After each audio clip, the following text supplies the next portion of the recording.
Bonjour à tous, la séance est ouverte. L'ordre du jour appelle les questions au gouvernement.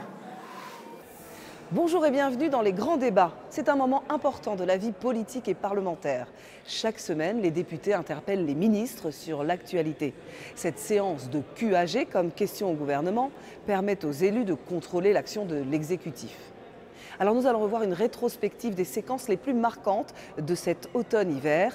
Nous sommes fin septembre. La question de la vie chère est le sujet central de cette rentrée 2023 sur fond de crise énergétique et de hausse des prix. La parole est à Monsieur le Président Chassaigne pour le groupe GDR.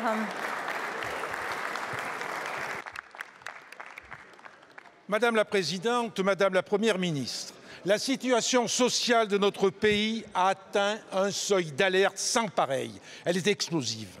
Malgré cela, le président de la République a une nouvelle fois versé dans l'autosatisfecit, nous expliquant que ça pourrait être pire. Dans le même temps, Bruno Le Maire en a encore à quémander quelques efforts aux uns et aux autres sans rien obtenir. Et pour cause, vous tremblez à l'idée de contraindre. L'urgence est pourtant sous vos yeux.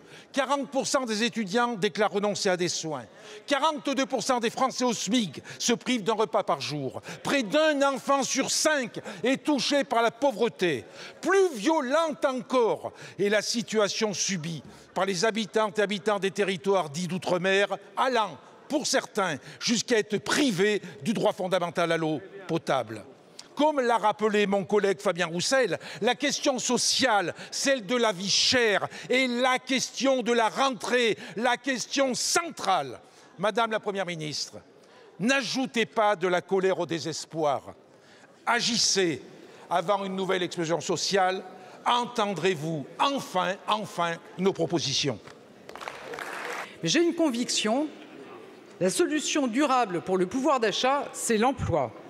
Cette conviction, c'est celle de mon gouvernement et je sais qu'elle est largement partagée sur les bancs de cet hémicycle, y compris dans votre groupe. Alors depuis 6 ans, nous menons des réformes courageuses qui donnent des résultats. 2 millions d'emplois ont été créés, des usines ouvrent à nouveau et le taux de chômage est au plus bas depuis 40 ans. Et je suis d'accord avec vous, Monsieur le Président Chassaigne, certaines situations restent choquantes et il faut que le travail paye mieux. Je pense notamment au temps partiel subi, je pense à certains métiers essentiels encore sous-payés, les caissières, les agents d'entretien. Et puis, il est intolérable que certains soient condamnés à passer l'ensemble de leur vie professionnelle au SMIC sans aucune perspective de carrière. Et puis, j'ajoute que nous agissons pour le pouvoir d'achat de tous depuis le début de cette période d'inflation, avec les boucliers tarifaires, les remises carburant, avec la revalorisation des petites retraites, avec la déconjugalisation de l'AAH à partir du 1er octobre. Je note qu'aucune de ces mesures n'a été votée par votre groupe. Et cet effort financier exceptionnel, nous l'avons porté en responsabilité, mais en demandant à tous les acteurs de prendre leur part. C'est notamment le sens, cette année, de la taxation des rentes des énergéticiens. Et Monsieur le Président Chassaigne, vous m'interrogez en particulier sur la situation de nos concitoyens des Outre-mer. C'est le cœur des mesures structurelles que j'ai annoncées le 18 juillet dernier à l'issue du comité interministériel des Outre-mer, avec la réforme de l'octroi de mer, des mesures pour le prix des carburants, de meilleures liaisons inter-îles dans les Caraïbes. Nous agissons concrètement pour nos compatriotes ultramarins face à la vie chère. Je vous remercie. Madame la Première ministre, inflation alimentaire, coût de la rentrée, hausse des carburants. Selon une récente étude de l'INSEE, 9 millions de Français sont en situation de privation matérielle. 42% des plus précaires auraient supprimé un repas. Il est urgent d'agir pour les aider. Chaque jour, dans nos permanences, nous entendons des situations de détresse, des difficultés à boucler les fins de mois. Et les associations d'aide alimentaire nous alertent. Elles sont débordées. L'énorme inflation de produits alimentaires augmente la pauvreté. Une aide ciblée fut promise par le président, puis enterrée à plusieurs reprises. Le chèque alimentaire. Nous demandons sa mise en place immédiate pour les ménages les plus modestes, les travailleurs et les petites retraites. Quand allez-vous le mettre en place ? Il faut aussi penser à notre jeunesse, remettre le repas à 1 € pour les cantines, pour les étudiants et augmenter les bourses. Pour financer ces mesures, le groupe Lyot a proposé des économies, comme la baisse des dépenses pour les cabinets de conseil, McKinsey par exemple, ou autre, l'augmentation des taxes sur les méga-profits et une mission flash sur les 180 milliards d'aides annuelles aux entreprises. Madame la Première ministre, quelles nouvelles mesures allez-vous prendre en urgence maintenant pour aider nos concitoyens qui souffrent ? Alors je le redis, Monsieur le Président Pancher, je mesure pleinement les difficultés de certains de nos concitoyens face à une inflation forte depuis plusieurs mois, notamment sur les prix alimentaires, et alors que les prix des carburants ont fortement augmenté ces dernières semaines. Des difficultés dans l'Hexagone comme dans les Outre-mer, où les Français sont confrontés à la vie chère. Dans ce contexte, Monsieur le Président, il faut le dire, mon gouvernement a protégé plus qu'aucun autre gouvernement en Europe. Je pense au bouclier tarifaire qui a limité la hausse des prix du gaz et de l'électricité. Je pense à la remise carburant, puis à l'indemnité carburant travailleur. Je pense aussi à la revalorisation des petites retraites qui entre en vigueur à partir de ce mois-ci et qui permettra à 1,7 million de nos concitoyens de toucher en moyenne 600 € supplémentaires par an. Je pense enfin à l'indexation sur l'inflation de toutes les prestations sociales et des retraites qui sera reconduite en 2024. Cela représente un effort de 20 milliards d'euros l'année prochaine. Monsieur le Président Pancher, face aux difficultés des Français, nous allons continuer à agir. Comme l'a annoncé le Président de la République, nous allons reconduire l'indemnité carburant pour les Français qui travaillent et qui ont besoin de leur voiture. C'est une aide de 100 € qui accompagnera les plus modestes et les classes moyennes. C'est l'équivalent d'une remise de 20 centimes d'euros par litre. Vous m'interrogez sur les étudiants. Je rappelle que nous prolongeons les repas à 1 € pour les étudiants boursiers, tous les étudiants en difficulté, que nous aurons doublé le montant des aides aux banques alimentaires en 2023 par rapport à 2021 et nous allons augmenter le fonds alimentation durable pour permettre à chacun d'accéder à une alimentation de qualité. Mais dans ce contexte, Monsieur le Président Pancher, chacun doit prendre sa part et nous devons utiliser tous les leviers à notre disposition. C'est pourquoi je réunirai tout à l'heure tous les acteurs de la filière des carburants. Ils savent que nous attendons de leur part une mobilisation exceptionnelle à la hauteur de l'enjeu. Je leur passerai des messages simples, baisser les prix, faire plus de transparence sur les marges et aider les Français à trouver les meilleurs prix près de chez eux. Vous le voyez, Monsieur le Président Pancher, face à l'inflation, mon gouvernement agit. Chacun doit prendre sa part et je sais pouvoir compter sur votre soutien pour le pouvoir d'achat des Français. Je vous remercie. Cette rentrée coûte bien cher aux Français. 11,3% de hausse des coûts des fournitures scolaires. Si seulement cela ne se cantonnait qu'aux crayons et aux cahiers. Mais l'inflation grimpe et le pouvoir d'achat des Français diminue. Et sur ce dernier point, vous êtes les grands fautifs. Votre récente proposition de revente à perte de carburant transformée en prix coûtant démontre d'ailleurs la déconnexion totale du gouvernement. Les distributeurs l'ont d'ailleurs refusé. Mais rassurez-vous, les Français ne fuiront pas. S'ils ne peuvent plus prendre leur voiture, le train non plus. Avez-vous seulement conscience de l'augmentation démesurée du prix du billet ? Cette rentrée, c'est finalement un énième confinement pour les Français, à la seule différence qu'ils ne craignent plus la Covid, mais la ruine. Quant aux factures d'électricité, d'énergie, les tarifs régulés de l'électricité ont augmenté de 10% ce 1er août, pour les particuliers, mais également pour les petites entreprises. Factures qui, je le rappelle, ont quand même plus que doublé depuis 2021, du fait de votre obstination à accepter le mode européen de fixation des prix de l'électricité. Sans ces règles contraires aux intérêts de la France, les Français verraient leur facture annuelle baisser d'en moyenne 500 €.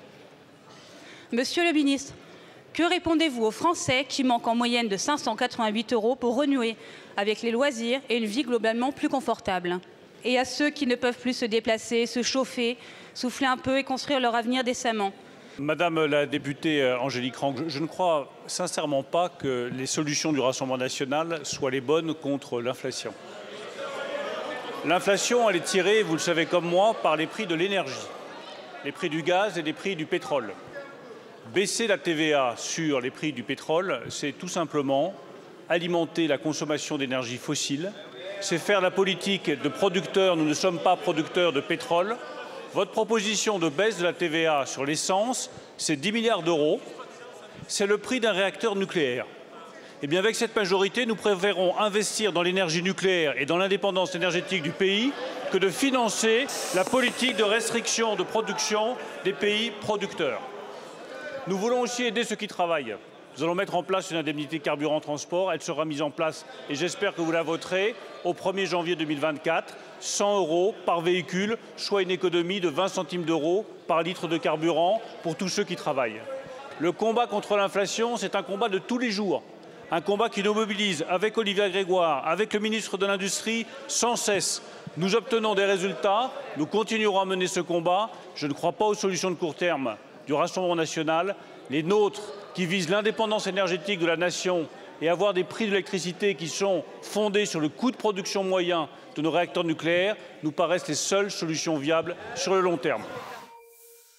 Lors de cette séance de septembre, le sujet du harcèlement scolaire marque également les questions au gouvernement.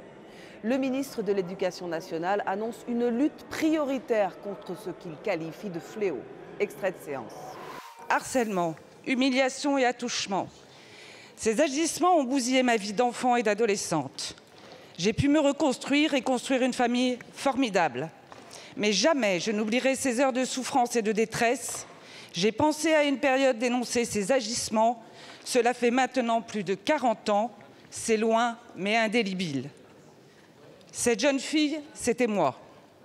Et je ne crois pas être la seule sur ces bancs à avoir été victime de harcèlement. Un enfant sur 4 en est victime. Combien parlent?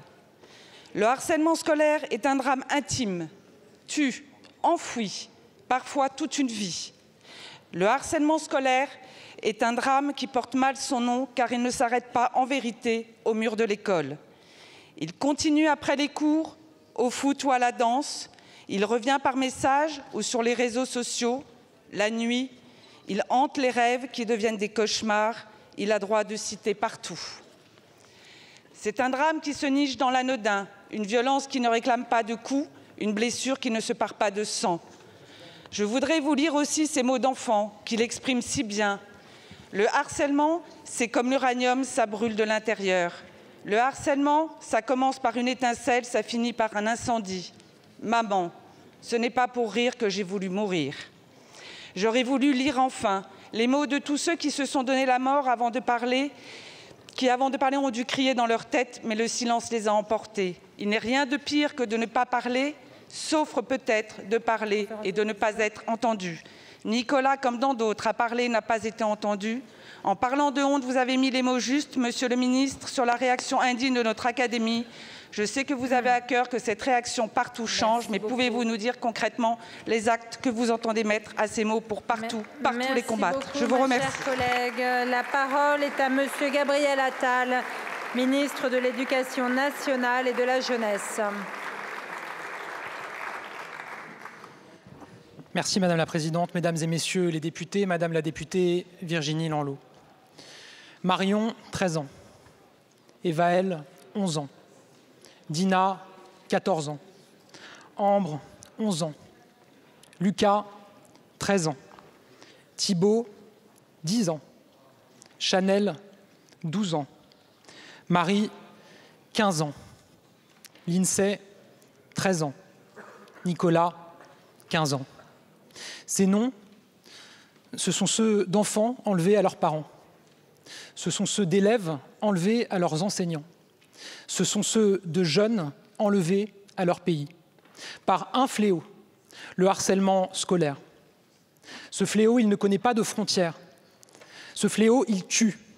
Et quand il ne tue pas par la mort, il tue la confiance en soi de jeunes qui ne demandent qu'à s'aimer et à aimer les autres. Madame la députée, j'ai fait dès ma nomination au ministère de l'Éducation nationale et de la jeunesse la lutte contre le harcèlement scolaire, ma priorité absolue. Et je le dis de manière très claire, je ne reculerai devant rien. Je ne reculerai devant rien pour mieux prévenir. Je ne reculerai devant rien pour que la peur change de camp. Je ne reculerai devant rien pour que la honte change de camp. Nous avons d'ores et déjà commencé à agir avec des décisions importantes qui ont été prises cet été sur les sanctions à l'endroit des harceleurs. Demain, la Première ministre présentera, et nous serons à ses côtés, le plan interministériel de lutte contre le harcèlement pour aller plus loin, mieux prévenir, mieux détecter, mieux réagir. Nous sommes engagés sur ce sujet. Nous avons appelé à un électrochoc et je constate que l'électrochoc a commencé. Oui, la peur doit changer de camp. Oui, nous devons être plus efficaces dans la lutte contre le harcèlement scolaire. C'est ce que nous devons à tous les élèves de France, c'est ce que nous devons à toutes les familles de France, c'est ce que nous devons à l'école de la République et c'est ce que nous devons à notre nation. Début octobre, un sujet fait la une. Surgit d'un coup, les punaises de lit s'invitent en séance publique. De quoi donner lieu à un échange au vitriol entre Mathilde Panot, chef de file des députés insoumis, et le gouvernement qui, de son côté, assure avoir pris toutes les mesures nécessaires pour contrer la psychose. Extrait. Madame la Présidente, Madame la Première ministre, une vague de panique saisit le pays. Les punaises de lit prolifèrent dans tous les lieux du quotidien, les hôpitaux, écoles, foyers de travailleurs, maisons de retraite, les prisons, les trains ou même les salles de cinéma. Elles font vivre un calvaire aux millions de nos concitoyens infestés.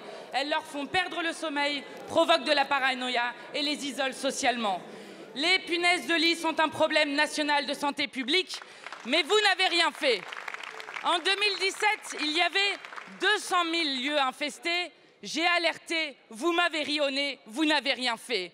En 2019, il y avait 540 000 sites infestés. Nous avons manifesté, pétitionné, désinsectisé des logements, déposé une résolution pour exiger un plan d'urgence. Vous m'avez ri au nez, vous n'avez rien fait. En 2020, il y avait 950 000 sites infestés. Nous avons interpellé le gouvernement sur l'urgence à agir. Vous m'avez ri au nez, vous n'avez rien fait. Rien ou presque. Un numéro vert et une plateforme fantôme qui a depuis disparu. En 2022, il y avait 1,1 million de sites infestés. Vous avez agi et menti avec un plan interministériel sans aucune mesure contraignante et un observatoire annoncé qui n'a jamais vu le jour. Madame la Première ministre, 6 ans après, c'est votre inaction qui est largement responsable de cette situation explosive. Plus vous attendez, plus cette situation devient incontrôlable. Quand allez-vous enfin interdire les produits chimiques inefficaces quand 90% des punaises ont développé des résistances? Quand allez-vous enfin cesser de livrer les citoyens à eux-mêmes et à la voracité des entreprises privées? Nous exigeons un service public de la désinsectisation gratuit, efficace, garant de la santé et de l'environnement. Madame la Première ministre, ces petits insectes répandent le désespoir dans notre pays. Faut-il attendre que Matignon soit infesté pour qu'enfin vous réagissiez? Il y a des sujets qui ne devraient pas prêter à la polémique et aux diffusions.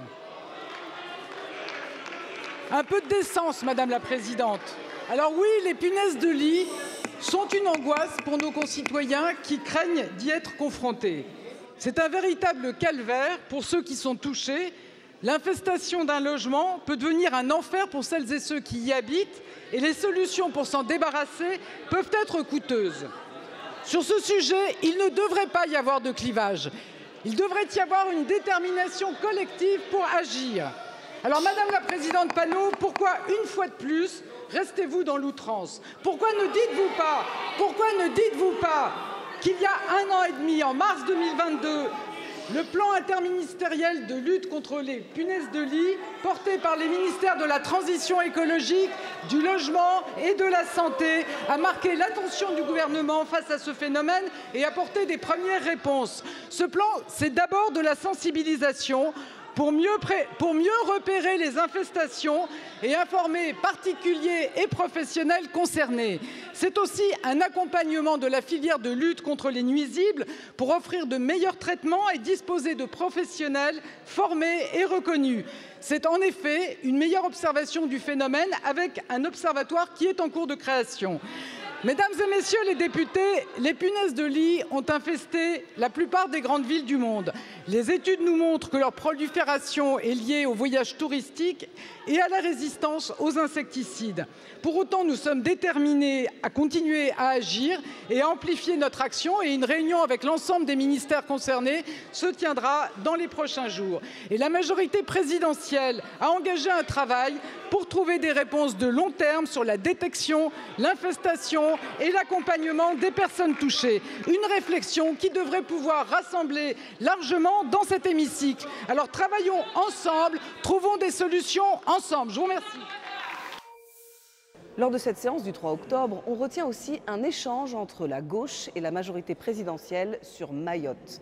La situation dans ce petit territoire ultramarin, proche de Madagascar, est très critique en raison des privations drastiques d'eau potable que subissent les habitants de l'île.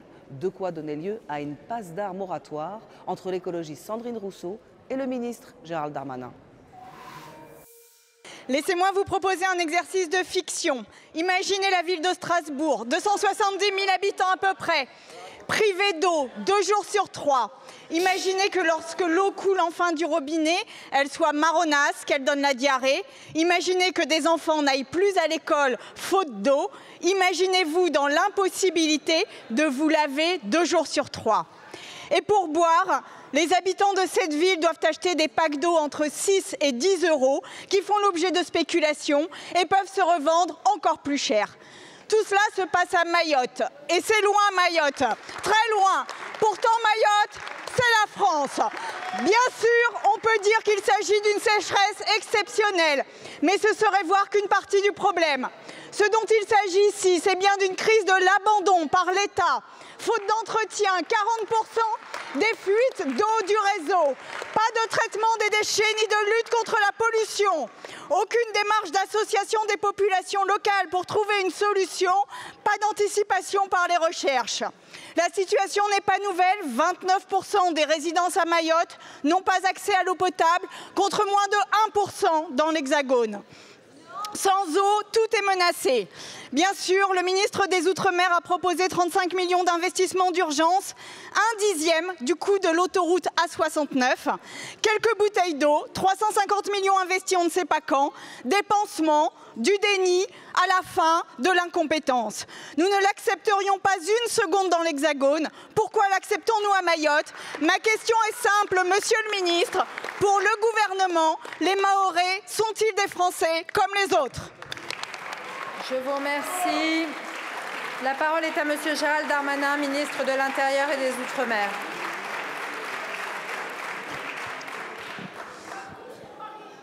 Mesdames et messieurs les députés, Madame la Présidente, Madame Rousseau, imaginez une députée qui pose une question à Mayotte sans jamais s'y être rendue.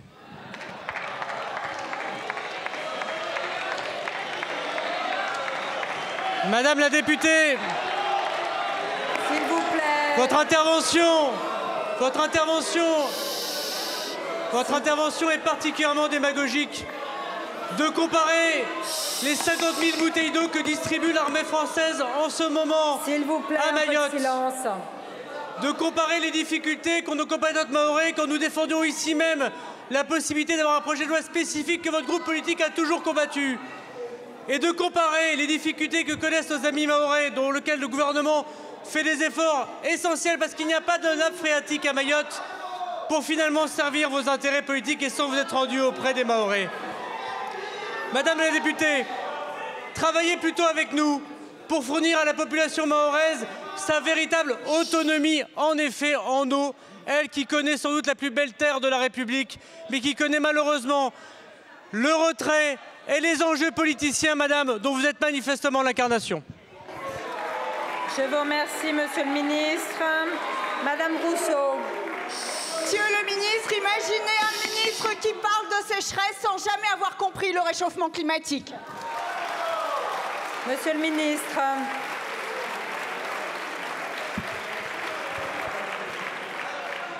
Madame la députée, vous ne voulez pas voir que l'un des problèmes de Mayotte, c'est sa surpopulation, et que lorsque nous nous battons pour des opérations de reconduite à la frontière, lorsque nous nous battons pour la scolarisation des enfants, lorsque nous nous battons pour construire un deuxième centre hospitalier, vous votez contre toutes les décisions qui concernent Mayotte.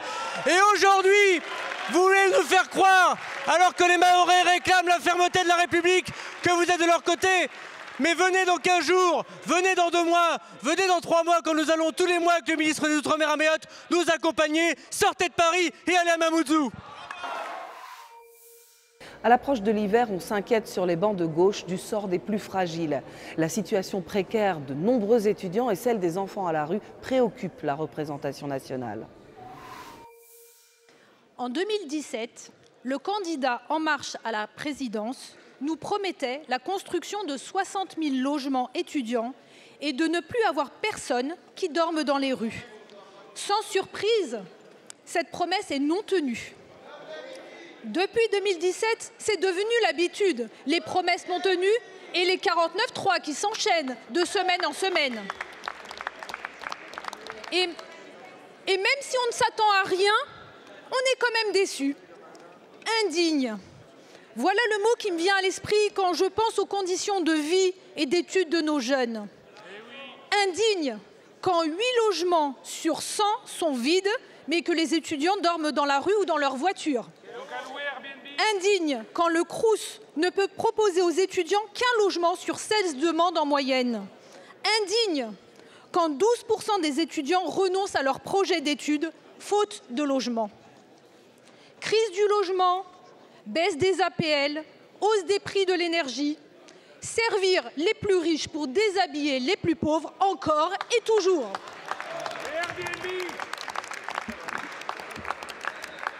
Les étudiants ne veulent plus de vos mesurettes, Madame la Ministre. Ils veulent s'émanciper, vivre dignement et de manière autonome. Mais surtout, ils attendent que le gouvernement tienne enfin ses promesses, en assurant à chacun un logement. Alors, Madame la Ministre, quel dispositif d'urgence mettez-vous en place pour ne laisser plus aucun étudiant dormir dehors? C'est une question de dignité. Bravo!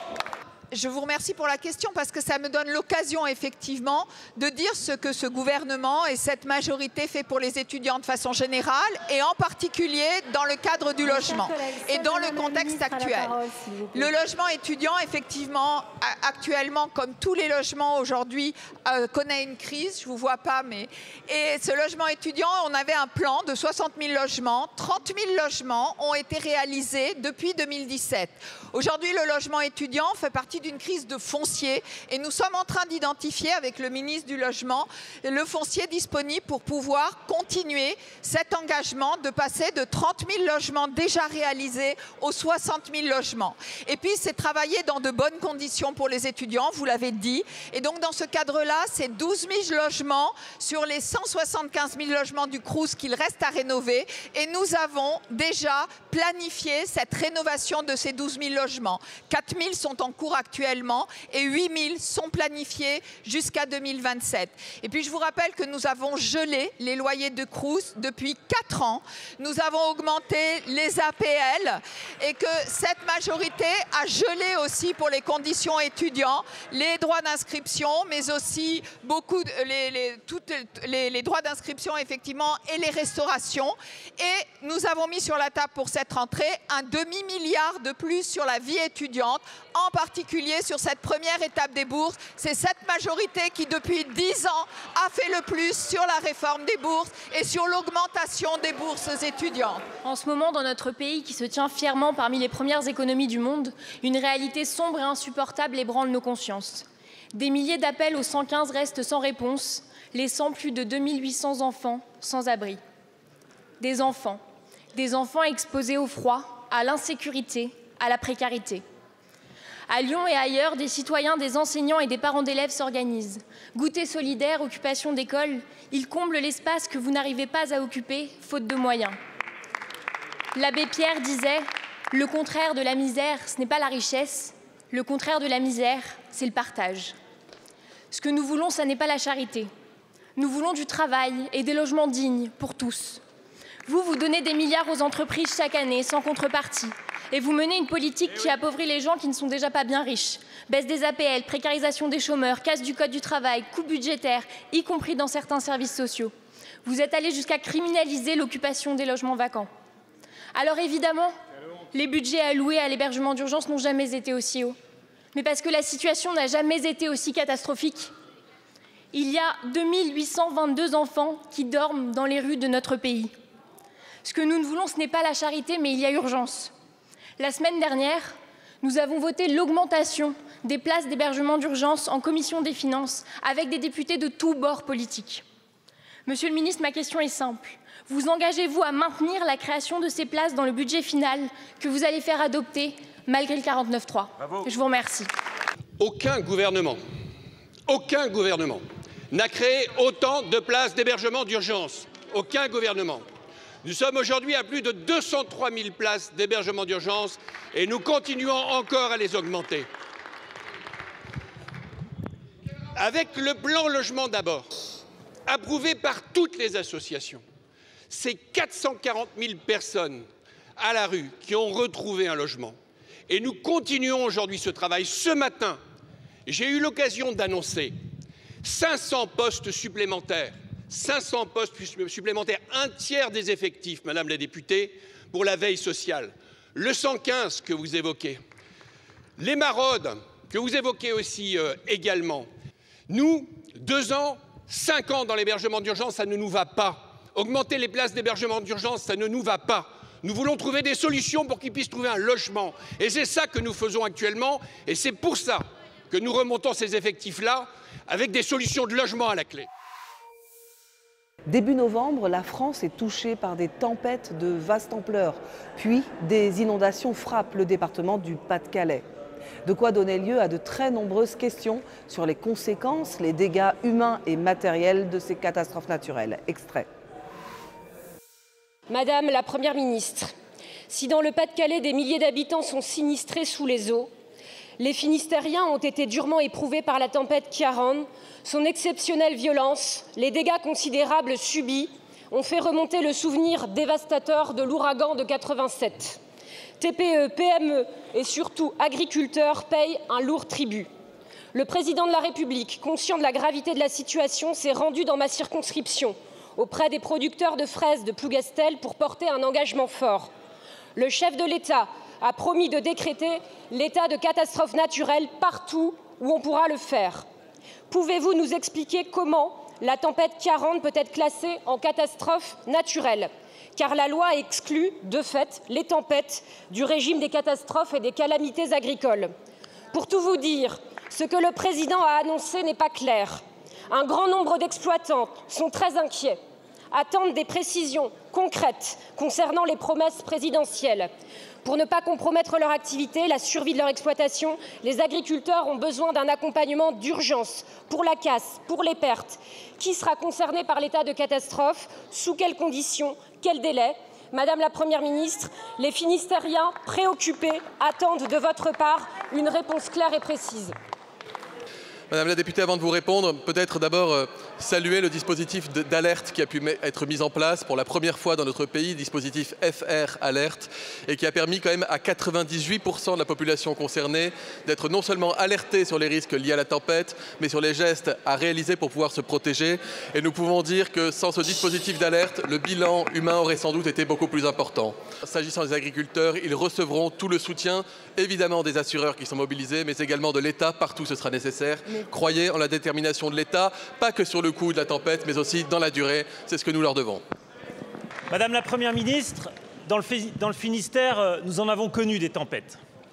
Pour tous, celle qui vient de dévaster la pointe de la Bretagne et le nord-ouest de la France avait un nom, Ciarán. Pour nous, habitants de la 8e circonscription du Finistère, il restera un autre prénom, un autre nom et surtout un visage associé à cette tempête. Celui de Frédéric Despaux, agent d'Enedis, décédé en travaillant à rétablir l'électricité pour des milliers de Bretons. Il avait 46 ans et 3 enfants.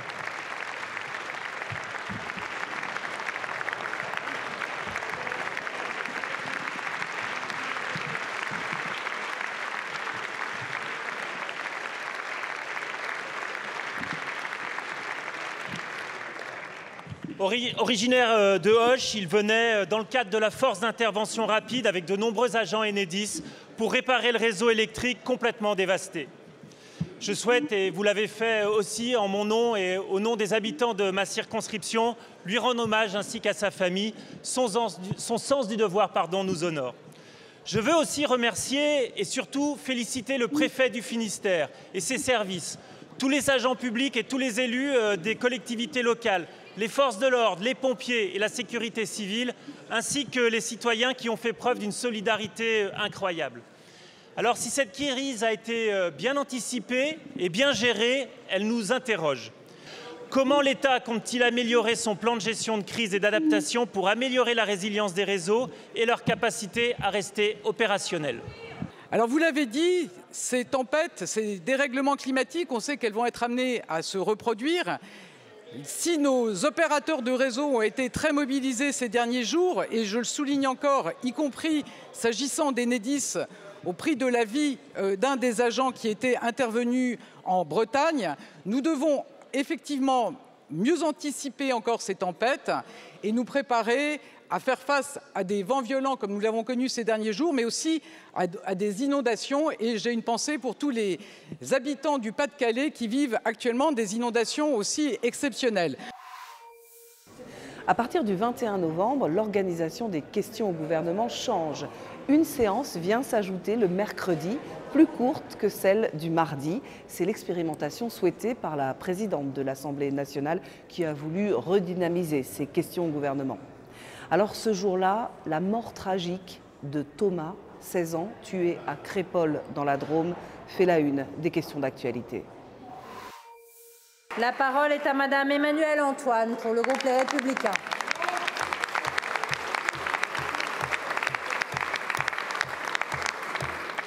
Ce week-end, dans la nuit du 18 au 19 novembre, dans ma circonscription, la vie d'un adolescent de 16 ans a été emportée. Thomas a succombé aux coups qui lui ont été infligés. Ce jeune avait toute une vie devant lui. Il lui restait tout à vivre, ses joies, ses amours, ses peines, ses espoirs. Tout cela lui a été enlevé. Thomas avait une famille, des parents aimants, des amis proches. C'est vers eux que vont mes pensées. Thomas n'a pas eu droit à une minute de silence. Je tiens donc à lui rendre hommage dans cet hémicycle, temple de notre République, pour que la représentation nationale témoigne unanimement de son soutien envers sa famille.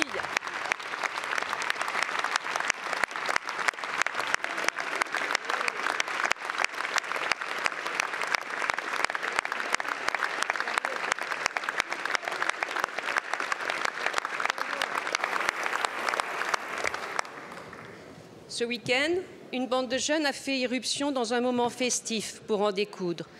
Lors d'un bal organisé par le comité des fêtes de la commune de Crépol, ils ont violemment attaqué à l'arme blanche les participants de cette soirée. 16 autres personnes ont été blessées et 2 sont en urgence absolue à l'issue de ce drame. Je leur adresse tout mon soutien. Pour tous les jeunes présents, ce qui devait être un moment de fête a finalement été le mouroir de leur insouciance juvénile. Pour tous les participants, la convivialité de cet événement a effroyablement laissé place au deuil et à la désolation que partage tout notre territoire. La violence a encore frappé dans notre pays. Cette violence qui ne cesse de meurtrir et d'endeuiller. Cette violence qui gangrène tout et que l'on ne parvient pas à enrayer.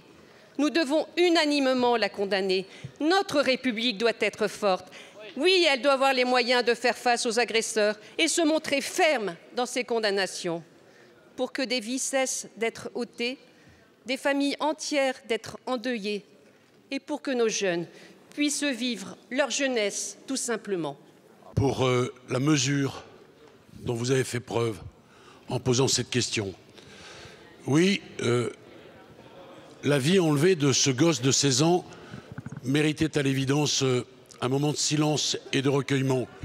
Il a immédiatement été substitué par un moment de polémique. J'ai noté d'ailleurs que dans la question précédente, on évoquait le mot de razzia. Il n'y a pas de hasard, il n'y a que des rendez-vous. Les rendez-vous du malheur que vous honorez, qu'il s'agisse de la petite Lola, qu'il s'agisse du petit Clément. Une dernière chose. S'il vous plaît, s'il vous plaît. Une dernière chose. Les auteurs de ces faits seront jugés par une cour d'assises composée d'un jury populaire comme le sont tous les crimes de sang. Et ce sont des Français comme vous, comme moi, qui rendront la justice, qui n'est pas laxiste, qui est sévère, de plus en plus sévère depuis 20 ans.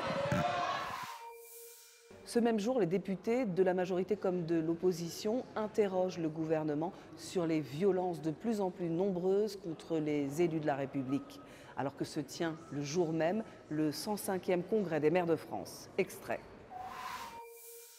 40 démissions par mois. 40 démissions par mois et le sentiment pour les maires de France qui tiennent congrès que l'État les ignore, que l'État quelquefois les méprise. Un mépris qui se traduit par l'absence notable du président Macron à cette rencontre de tous ceux qui sont le cœur battant de la République. Tous les jours, nos élus sont engagés sur le terrain pour répondre aux exigences de l'État qui s'accumulent. Et trop souvent, nos élus locaux sont empêchés, parfois humiliés, souvent enquiquinés plutôt qu'accompagnés. Pourtant, les maires tiennent la baraque France. Gilets jaunes, Covid, inflation, émeutes, les maires n'ont pas manqué face aux crises.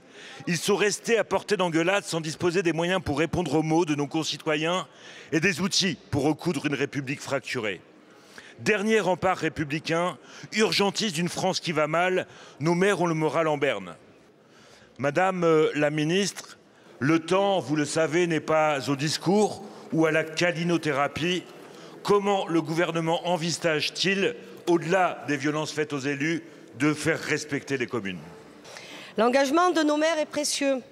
Ils sont en première ligne du phénomène d'atteinte aux élus, vous avez raison de le rappeler. Leur engagement exceptionnel mérite une protection exceptionnelle. C'est ce que fait le gouvernement au travers des dispositifs spécifiques d'un plan national financé à hauteur de 5 millions d'euros pour 2024. Forces de sécurité intérieure, magistrats, associations ont été mobilisés. Mais il faut aussi donner aux maires des leviers d'action. Le gouvernement s'engage à garantir des dotations financières pérennes, à simplifier les conditions d'exercice de leur mandat, à développer le droit de dérogation à la main des préfets au soutien des initiatives locales. La reconnaissance du travail des maires, c'est aussi le travail engagé autour du statut de l'élu. Vous-même et la députée Violette Spilbou avez engagé ce travail dans le cadre d'une mission parlementaire. La Convention nationale de la démocratie locale, organisée par Dominique Faure, ma collègue, et l'AMF s'est tenue le 7 novembre dernier, a vocation à nourrir les réflexions qui se sont engagées et qui sont engagées par l'Assemblée nationale et le Sénat. Il y a beaucoup à faire, c'est vrai, sur ces sujets pour renforcer le rôle des maires et leur donner les moyens de conduire leur mandat dans des conditions à la hauteur de leur engagement. Vous êtes mobilisés, les associations d'élus le sont. Nous sommes mobilisés, nous sommes collectivement mobilisés et nous pouvons réussir ensemble. Merci. Merci beaucoup, Madame la Ministre. Début décembre, un sujet domine le débat public, celui de l'immigration, alors que le gouvernement tente désespérément de faire adopter son projet de loi si décrié. Cela donne lieu, en séance publique, lors des questions au gouvernement, à des échanges au vitriol dans une ambiance électrique. Madame la Présidente, Madame la Première ministre, depuis 18 mois, nous avons, dans cet hémicycle, au Sénat, dans la presse ou en commission, débattu largement de l'immigration, sujet important aux Français. Le débat a bien eu lieu. Nous y avons, pour notre part, largement participé, en cherchant les moyens de remettre le bon ordre dans le grand bazar de votre politique migratoire, à régulariser celles et ceux qui travaillent déjà, à remettre en route l'intégration républicaine.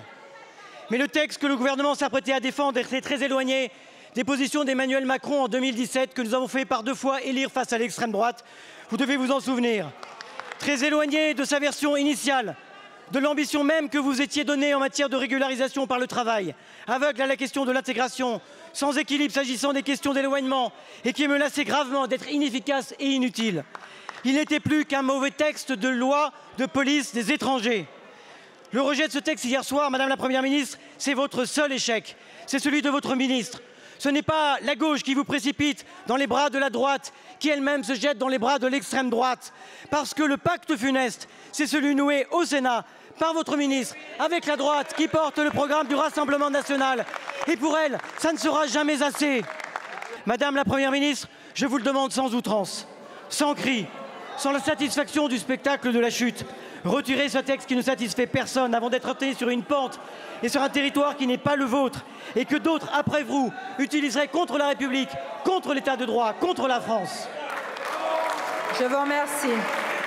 Hier, vous avez fait un choix lourd de conséquences.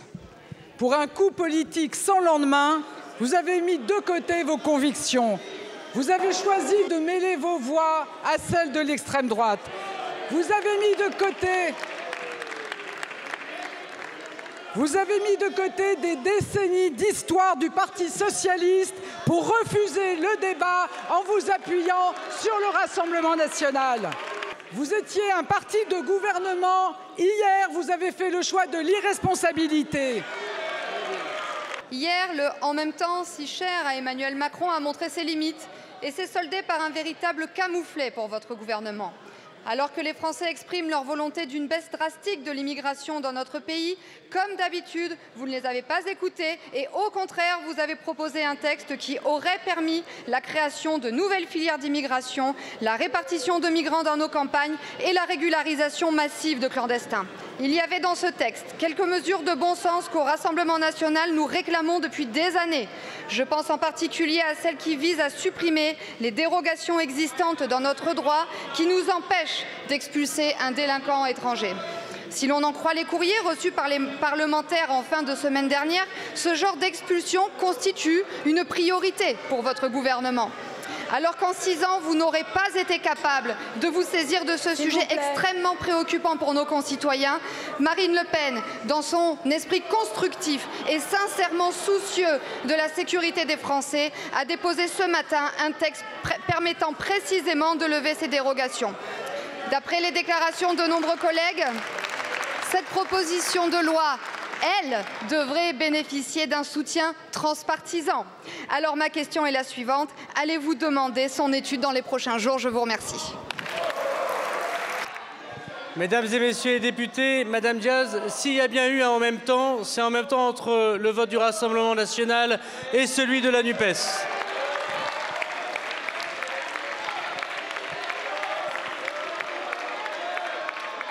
Madame Diaz, le non-débat d'hier a démontré d'une chose. D'abord, c'est que vous avez peur du débat. Vous n'avez pas voulu parler d'immigration. Vous en parlez dans les meetings, dans les marchés, sur les tracts, vous en parlez sur les plateaux de télévision, mais vous n'en parlez jamais devant la représentation nationale parce que vous avez eu peur.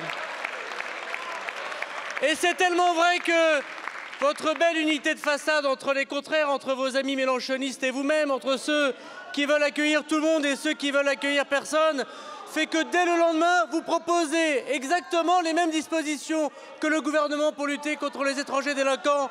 Trouvez l'erreur. Merci. Merci beaucoup, Monsieur le Ministre. Madame Diaz.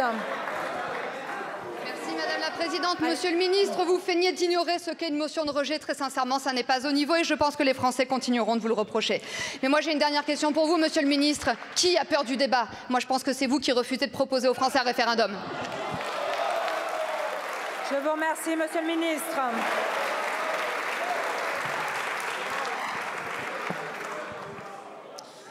Vous auriez pu débattre ici et maintenant. Plutôt que réclamer un débat, vous auriez pu l'accepter dès hier.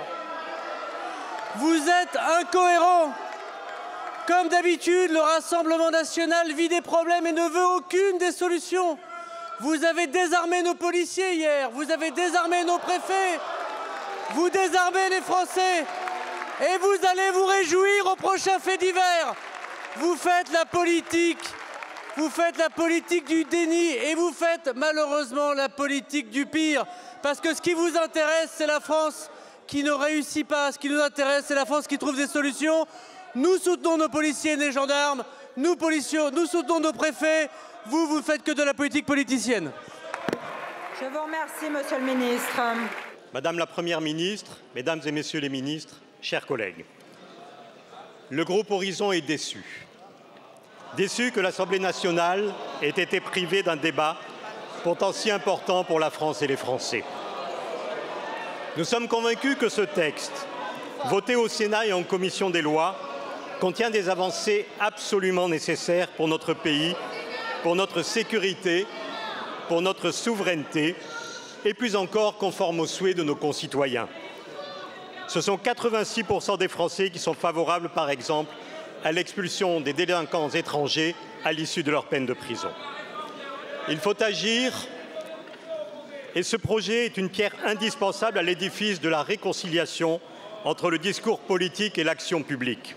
Il donne les moyens à l'administration et à la justice de prendre les décisions nécessaires à la préservation de notre cohésion sociale. Une clique qui n'est d'accord sur rien s'est coalisée pour refuser le débat au sein de cet hémicycle. Et j'espère qu'une majorité de conviction se dégagera pour adopter un texte de responsabilité, d'efficacité, et c'est soucieux de l'intérêt général que le groupe Horizon et Apparentés le soutiendra. Sur ce chemin sinueux, nous nous devons d'être à la hauteur de notre devoir et de ne pas jouer avec les fractures de notre pays. Monsieur le ministre de l'Intérieur, ma question est la suivante. Quel chemin emprunter pour répondre à l'inquiétude légitime des Français en matière de politique migratoire après l'adoption de la motion de rejet préalable hier? Je vous remercie. La parole est à Monsieur Gérald Darmanin, ministre de l'Intérieur et des Outre-mer. Merci Madame la Présidente. Mesdames et Messieurs les députés, Monsieur le député Pradal, je veux vous remercier ainsi que Monsieur le rapporteur général, les rapporteurs Madame Martin, excusez-moi Monsieur le ministre, Madame Martin, je vous remercie de laisser le ministre s'exprimer, sinon je vous rappelle à l'ordre. Monsieur le ministre. Merci Madame la Présidente. Je remercie donc Monsieur Pradal votre travail en tant que rapporteur et tous ceux qui ont travaillé sur ce texte, ainsi que Monsieur le Président de la Commission des lois, parce que ce texte a été adopté par la Commission des lois de l'Assemblée nationale à une très large majorité, alors que la majorité y est en majorité relative. Pourquoi? Parce que, d'abord, vous l'avez dit, c'est un texte qui est soutenu par les Français. Et ce qu'ont fait hier une majorité de députés, c'est de se mettre d'accord pour que les Français n'aient pas de débat. C'est de se mettre d'accord pour que les Français n'aient pas le texte qu'ils souhaitent. Et c'est se mettre d'accord dans une coalition, en effet, des contraires, sans majorité alternative, pour que les Français ne connaissent pas des solutions contre l'immigration irrégulière et contre les étrangers délinquants. Ce qu'on a fait hier en votant la motion de rejet, on n'a pas rejeté le texte, puisqu'il est renvoyé en CMP, comme l'a dit Madame la Première ministre. On a rejeté le débat dans la Chambre qui est censée débattre. On a rejeté le débat, on a fait perdre du temps aux policiers, aux gendarmes, aux préfets, aux magistrats, et on a finalement désavoué leur travail. Qui peut être contre, comme je l'ai dit hier, l'examen de réussite français pour avoir un titre de séjour en France? Qui peut s'opposer pour l'expulsion d'étrangers délinquants? Qui peut refuser d'interdire les mineurs dans les centres de rétention administratifs? Monsieur Pradal, soyons fiers de notre travail et de notre conviction. Ne laissons pas ceux qui ont une petite soupe sur leur petit feu nous divertir. Nous sommes là parce que nous sommes conscients que les Français nous ont confié la responsabilité, celle de porter nos convictions, d'être durs contre l'immigration irrégulière et d'oublier les attaques personnelles et les attaques politiciennes. Merci à vous. Il est des moments où il se joue ici bien plus que de la politique, bien plus que la loi, où se joue finalement l'identité de la République et l'âme de notre pays. Alors que l'extrême droite vient d'annoncer avoir engrangé une victoire idéologique majeure et s'apprête à voter votre texte sur l'immigration, je ne veux pas croire, chers collègues de la majorité présidentielle, que vous puissiez toutes et tous cautionner ce qui a été fait sous la dictée du gouvernement en commission mixte paritaire. Cautionnement pour les étudiants internationaux, retour de la préférence nationale, fin de l'automaticité du droit du sol, quotas, restrictions au regroupement familial, abandon des régularisations par le travail, volonté de réformer l'aide médicale d'État en 2024. Vous avez cédé sur tout et vous avez surtout cédé. Le sujet, mes chers collègues, en cet instant, ce n'est plus la gauche, ce n'est plus la droite, ce n'est plus la majorité, ce n'est plus l'opposition. C'est le serment humaniste conclu avec les Françaises et les Français en 2017 et en 2022, quand des millions d'entre eux ont choisi de faire barrage à l'extrême droite raciste dans notre pays. Chers collègues, soyons collectivement dignes de la dignité des Français. Je vous remercie. La parole est à Monsieur Gérald Darmanin, ministre de l'Intérieur et des Outre-mer.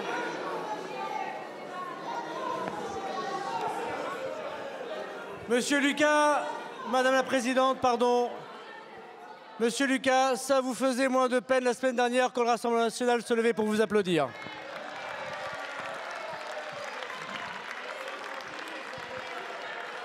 Monsieur Lucas, en plus d'aller chercher les voix du Front National, vous mentez. Parce que dans le texte de la CMP, il y a bien la régularisation des travailleurs des métiers en tension. Vous mentez parce qu'il y a bien l'affaire des mineurs dans les centres de rétention. Et monsieur Lucas, les 2 sénateurs du Rassemblement national ont voté contre le texte du Sénat voilà 15 jours. Et aujourd'hui, Madame Le Pen viendrait courir au secours de la victoire.